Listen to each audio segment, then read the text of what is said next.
За сайн байцгаана уу та бүхэнд энэ өдрийн мэндийг хүргэе. Тэгээд өнөөдөр миний ярих сэдв болохоор hidden Markov модель буюу далд Марковын хэлхийг ашиглаад тэрний одоо цаашлуулсан илүү гүнзгийрээс үйлбэр одоо далд Марковын загварыг ашиглаад FMCG буюу өргөн хэрэглээний бараа бүтээгдэхүүнийг одоо борлуулж зардаг дэлгүүр болон бусад төрлийн газруудыг ерөнхийдөө яаж ангилах вэ, хуваах вэ, тэднийг одоо үйл ажиллагаа явуулж байгаа нөхцөл байдлаар нь төлөв тувааж чадахгүй юу гэдэг талаар өнөөдөр ярилцах юм аа. За тэгээд FMCG гэдэг нэг юу гэсэн үг вэ гэхээр fast moving consumer goods буюу одоо монголоор орчуулсан бол өргөн хэрэглээний бараа бүтээгдэхүүн болоод бидний мэдэх одоо ус ундаа ч юм уу бичээ одоо гээд янз бүрийн зүйл байгаа. Тэгээд энэхүү бараа бүтээгдэхүүнийг одоо ингээд зар борлуулдаг дэлгүүрүүд гэх юм бол 100-100-аараа 1000-1000-аараа байгаа. Гэхдээ тэдгээр нь болохоор өөрсдийнхөө хэмжээ болон ямар үйлчлэгээ явуулж байгаа вэ, тэгээд ямар хичнээн хэмжээний төрлийн бараа бүтээгдэхүүн зарж байгаа вэ, тэгээд борлуулалт нь ямар хөө одоо ингээд төлөвтэй байдаг вэ гэдгээр ерөөхдөө маш их ялгагддаг. Тэнгүүтээ зүгээр л тэдний одоо хичнээн хэмжээний одоо мөнгөн дүнгээр нь бараа авж байгаагаар нь одоо ингээд их мөнгөн дүнгээр бараа авж одоо жишээ нь тэрбумаар ч юм уу айлсвал 100 саяар бараа авж байгаа дэлгүүрүүдийг үйл ажиллагаа сайн явуулж байна.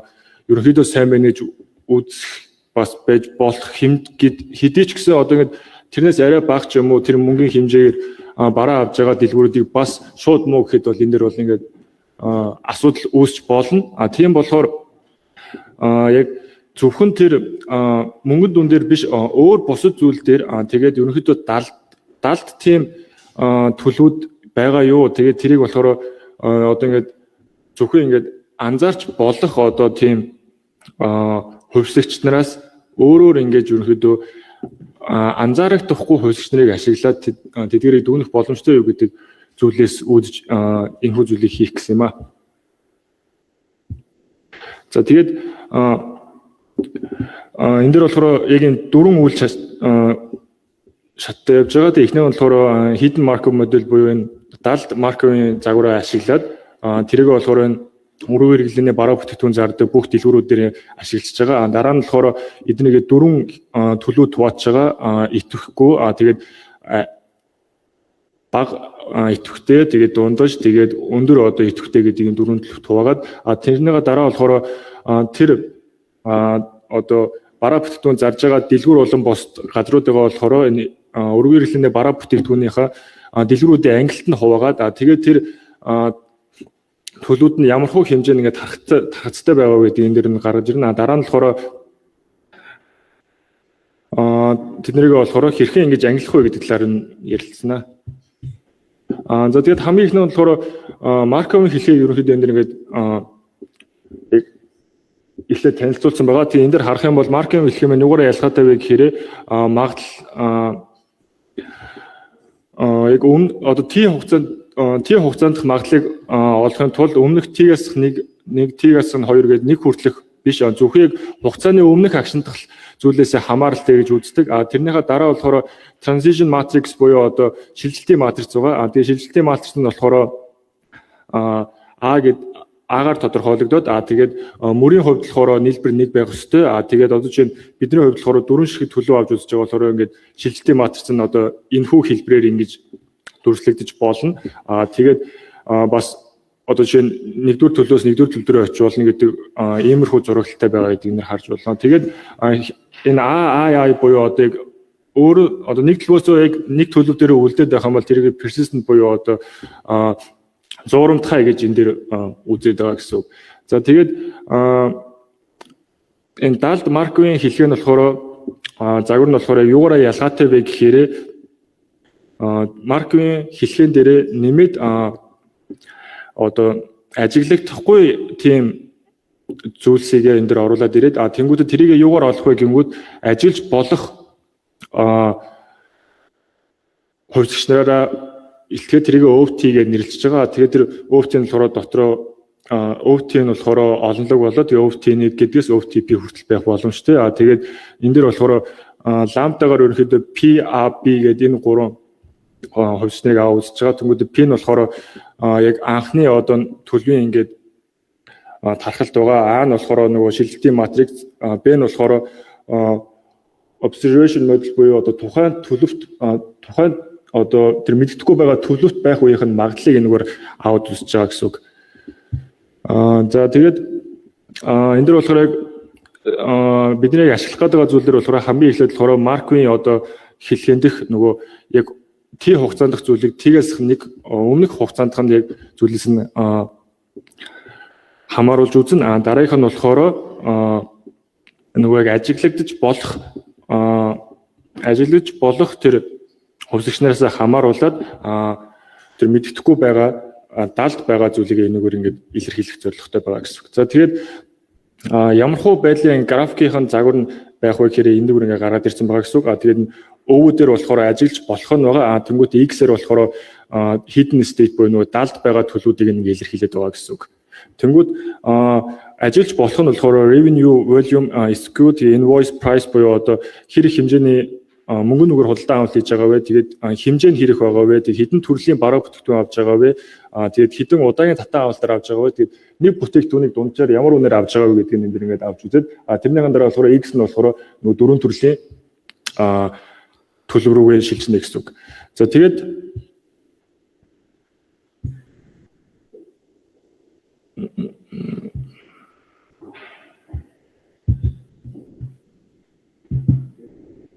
нэг яах хэрэгтэй л би.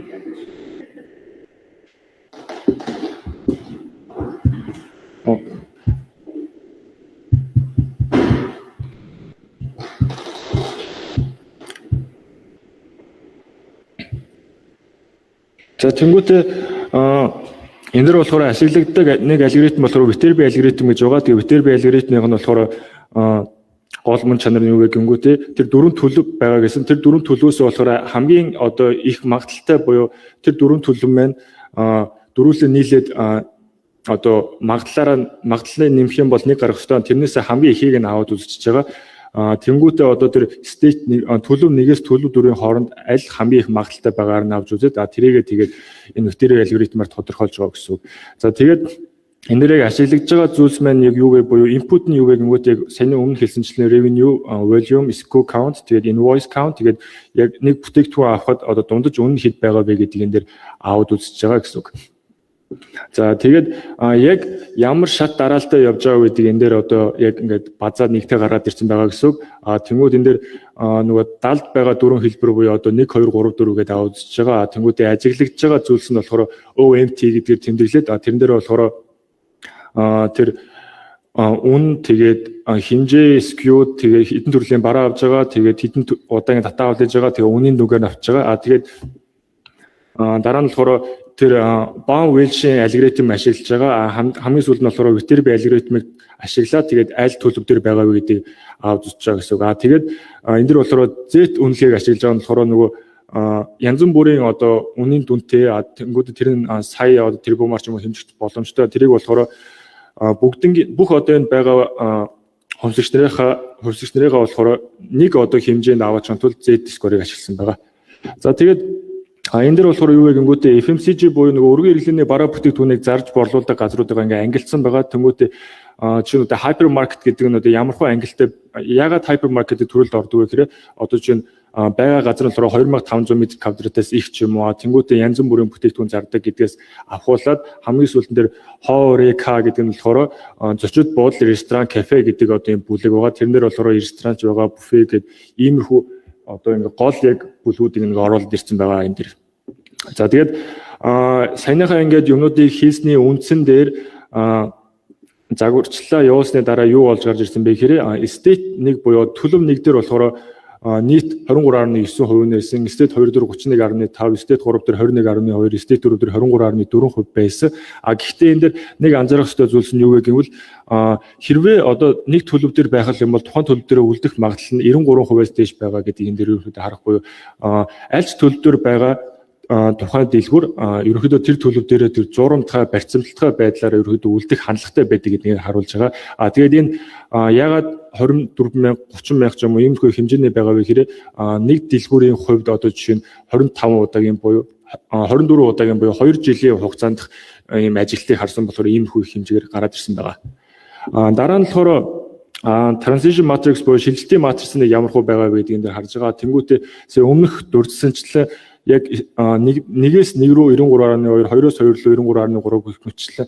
Ерөнхийдөө яг тэр зурамтад шин чанарын дээр хадгалагдаад байгаа боловч яг бүгдээрээ тэрэн дээр үлдэхгүйгээр хэрвээ stage 1-ээс 4 рүү ч юм ингээд хэдээс ч хэд рүү одоо болох боломжтой гэдгийг эндээс харах шилжилтийн матрицны энд байна. Тэгээд энийг нөгөө график болгоод харуулах юм бол иймэрхүү байдалтай харагдана. За тэгээд дараа нь болохоор юу болсон бэ гэхээр саяныхаа дэлгүүрүүдийг болохоор нөгөө өргөн хэрэглээний бараа бүтээгдэхүүн зарж борлуулдаг дэлгүүр болон бусад газруудын нөгөө ангиллаар нэг хуваачж байгаа. Энэ дээр болохоор ингээд бүх ангиллуудыг тавихгүйгээр ингээд 70 хэлбэрээр оруулаад ирж байгаа. Тэнгүүд жишээ нь англ жишээ нь 1209 шүг дэлгүүр байгаа. Энэ дээр болохоор яг дэлгүүр тус бүрээр нь аваад үзсэн байгаа гэдгийг харах боломжтой. Тэгээ ард талд нь болохоор дундаж одоо хэрэг хэмжээний бараа бүтээгдэхүүн авч байгаа вэ, хэдэн төрлийн бараа авч байгаа гэдгийг энэ дээр ингээд харах боломжтой байгаа гэсэн.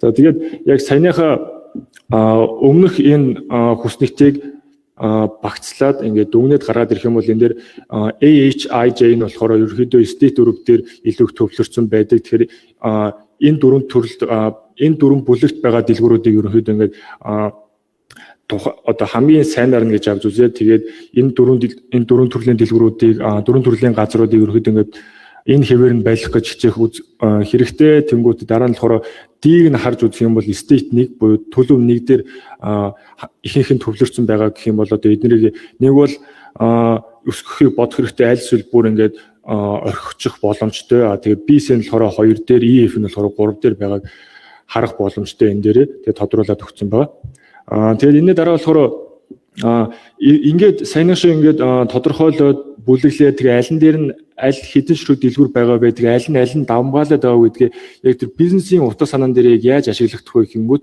хэрвээ state 1 буюу төлөв 1-ийг давмгаалаад байгаа бол тэрийг болохоор одоо илүү идэвхтэй болгоо тэгээд яг юунд болохгүй байгаа вэ, тэгээд тэрийг бүр эсвэл тэр нь ойлгомжгүй байх юм бол тэрийг бүр ингээд тэр дэлгүүрүүдийг бүр орхичих хэрэгтэй. Тэгээ state 2 байх юм бол одоо тэр нийт бараа төрлийг нь нийт авж байгаа барааны төрлийг нь болохоор ихсэгдэх ч юм уу, эсвэл тэгээд авж байгаа барааных нь тоог нь ихсэгдэг, тэнгуүт нийт хэдэн удаагийн таталт авж байгааг нь ихсэгдэг ч юм уу. Тиймэрхүү байдлаар ингээд ямар хуу одоо арга хэмжээ авах боломжтой вэ гэдгийг энэ дээр нь ингээд харуулад өгсөн байгаа.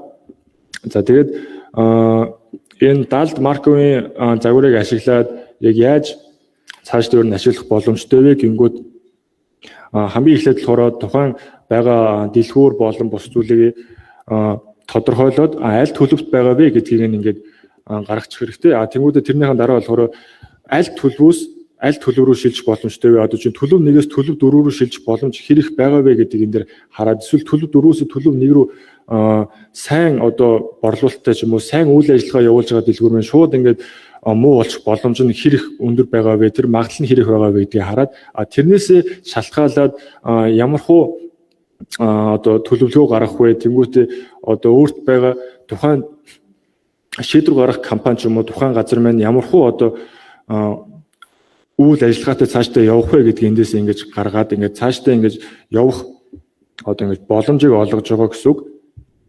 За тэгээд дүнэлтэнд яг юу хүрж байгаа вэ гэхээр саяын тэр hidden Markov модель буюу далд Марковын загварыг ашиглаад өргөн хэрэглээний бараа бүтээгдэхүүн зарж борлуулдаг дэлгүүр болон бус газруудын ингээд яг дөрвөн төлөвүүд ингээд амжилттай хуваачж байгаа. Тэр нь болохоор нэг нь идэвхгүй, тэгээд бага идэвхтэй, дундаж идэвхтэй, тэгээд сайн идэвхтэй гэдэг ийм дөрвөн төрөлд хуваачж байгаа.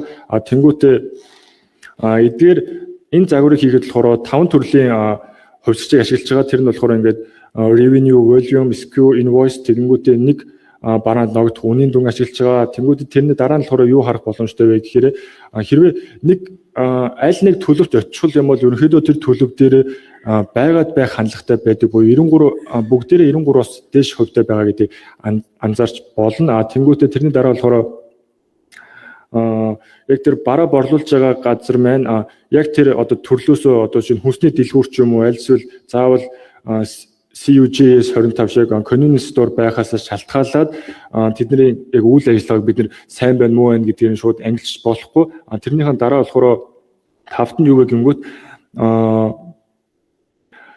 яг энэ даалт маркийн загварыг ашиглаад яг тэр дэлгүүрүүдийг өөрөөр дэлгүүрүүдийг зөвөр ангилах боломжтой гэдэг энэ дээр харж байгаа. Тэгээ энэхээ хамгийн сүүлийнх нь зүйл нь юу болох гэхээр ингэж зөв ангилсныхаа үр дүнд тухайн дэлгүүр болон бусад газруудыг зөвөр илүү сайнаар одоо үйл ажиллагааг дэмждэг ч юм уу тиймэрхүү төлөвлөгөө гаргах боломжтой гэдгийг энэ дээр ингээд харуулах гэсэн юм аа.